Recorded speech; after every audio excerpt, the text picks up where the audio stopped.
Hello guys, welcome to DCS Technical.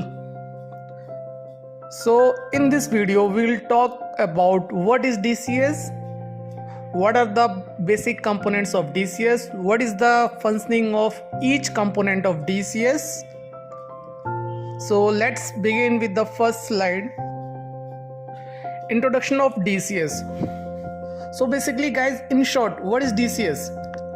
DCS full form is Distributed Control System. Basically it is a computerized system which controls the process of a manufacturing plant by receiving the signals from the field devices. You will ask, what is the field devices?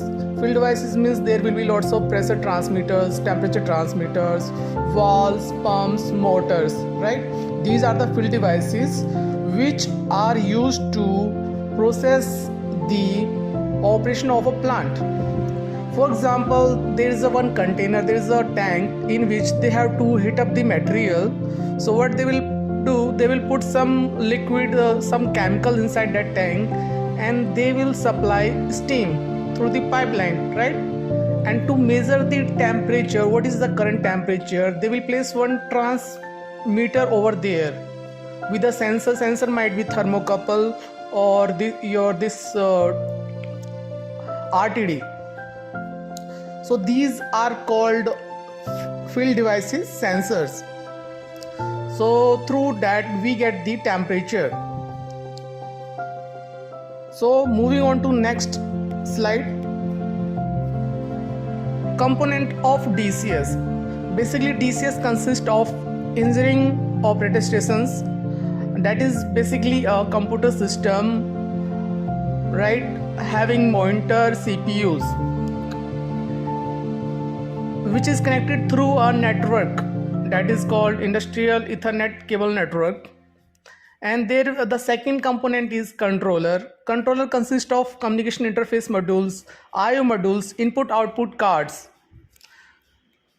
The last one component is field devices. As we discussed in our last slides, field devices might be your any sensor, temperature sensor, pressure, transmitter, valves, control valves, motor, pumps, VFD, variable drive frequency, anything.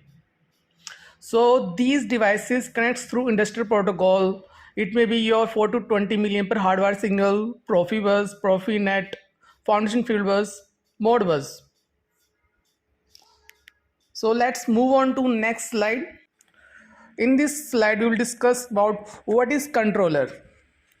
Okay guys, a controller is the component that executes the control logic and strategy of the control system. This might include scanning the input points, driving output, such as when the controller function is a part of PLC. It might do simple operation as well. Suppose for example, if you have to run a motor, okay, then you have to write a logic. Once you press the start button, the motor will run in the field, right? So these are the operations executed by a controller itself.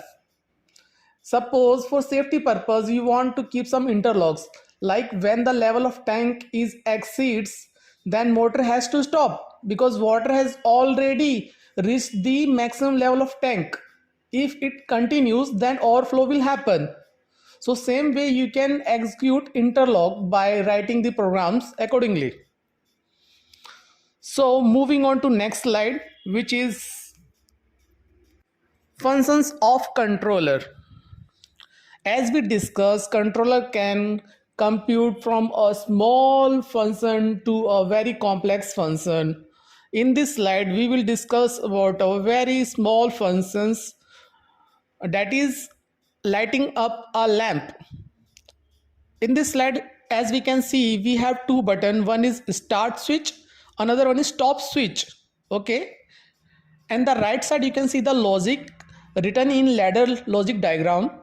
So we can see there is a switch, NO switch is there for start and NC switch is there for stop, and the load is bulb, right?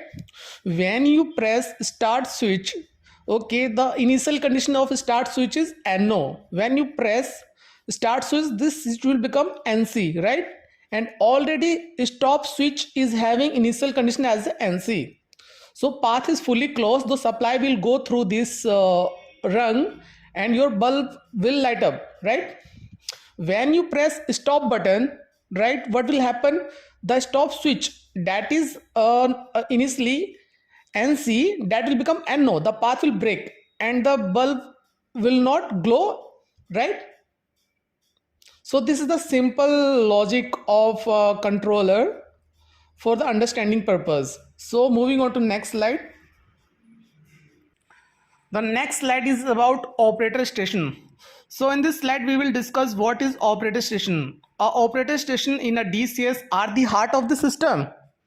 This is where the operator can observe the operation of the plant, view process, warnings, alarms, monitor production and more. Basically, suppose if you have to monitor the production of a plant, then workstation will provide you the interface. You can see what is the temperature is going on in a tank, whether the field pump motor is running or not. If it is not running, what is the alarm associated with this particular device. So you can monitor as well as give command from this operator workstation. So what is HMI?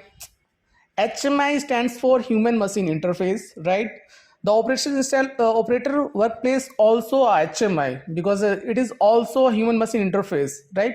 This is a desktop workplace, and HMI may be like this pedestal HMI. Sometimes you may see inside the panel there is a HMI. Those are called panel mount HMIs.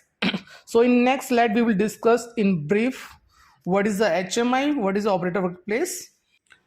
So here in this slide we are discussing about this operator workplace. As we discussed, operator place provides the means through which a person can interact with the ongoing process of a plant by monitoring, by giving the command right from DCS, so that the field device will act accordingly as per the command.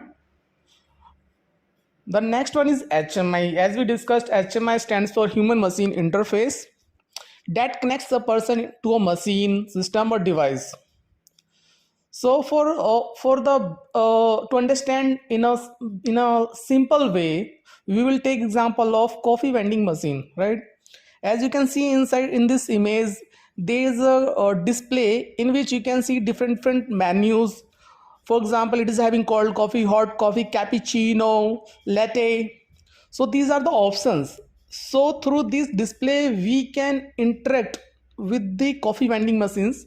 We can select our desired option, like we want cappuccino, then we will select that option. Inside there will be a microcontrollers, right? So accordingly the program will execute and the output will be the cappuccino. So this is a simple example of HMI. Guys, I hope it's clear to you. Now moving on to next slide. The final component, that is field devices. Field devices, as we discussed, field devices might be any sensors, any actuator valve, pump, VFD, right? So what is the actual process of DCS? See, in any plant, in any industry, there will be lots of many more field devices, okay? Temperature, pressure, transmitter. So these will be getting some ROS data. So in a tank, it will be measuring temperature, right? So temperature will be in you can say in resistance. So inside that we will use one more transmitter that will convert that resistance into 4 to 20 milliampere industrial signal, okay? So those signals will be coming up from field to our PLC IO modules, IO cards, okay? From IO cards it will come to our DCS. Inside DCS then we will be getting those data in program where we are going to computing the logic, okay? How to scale these signals, how to write a logic, how to give command pump, whether pump is running, then we will be getting run feedback in the DCS. So these are all about the field devices. So let's move on to next slide. In this slide we will see the demo video of a ABB is number one in the global market for distributed control systems and has been leading the way for over 2 decades. always running, today and in the future. ABB's DCS is the heart and brain of countless industry operations, maximizing smart and sustainable performance non-stop. Safe, secure and reliable, protecting people, environment and business, improving efficiency, optimizing productivity for greater profitability in every industry. ABB's DCS is making a world of difference